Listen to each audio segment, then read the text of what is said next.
মানুষ যখন একাকিত্ব অবসাদে ভোগে তখন সে চোখের সামনে যাকে পায় তাকেই আঁকড়ায় ধরতে চায়, তাকেই বলতে চায় নিজের খারাপ লাগার কথা। আর তখনই মানুষ সব থেকে বড় ভুলটা করে ফেলে।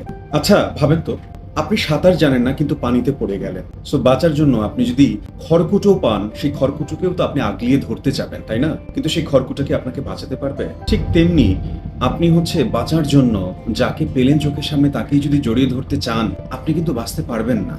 আপনি যে কষ্টটা পাচ্ছেন, আপনার যে খারাপ লাগাটা হচ্ছে, সেইটা আপনার নিজের ফিল করতে হবে, আপনার নিজেকেই ডিল করতে হবে। আপনি আপনার এই কষ্ট ভোলার জন্য কাউকে চাচ্ছেন, পেয়েও গেলেন, তো পাওয়ার পরে ওই মানুষটাকে এমন ভাবে আঁকড়ায় ধরবেন না, জড়ে ধরবেন না যে ওই মানুষটা শ্বাস নিতে কষ্ট হয়ে যাচ্ছে।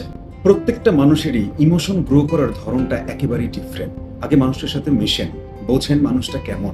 যদি না বুঝে শুধুমাত্র নিজের কষ্ট থেকে দ্রুত বের হয়ে আসতে চান, তাহলে ওই খড়কুটোর মতো সেও আপনাকে বাঁচাতে পারবে না। এই ভুলটা করা যাবে না।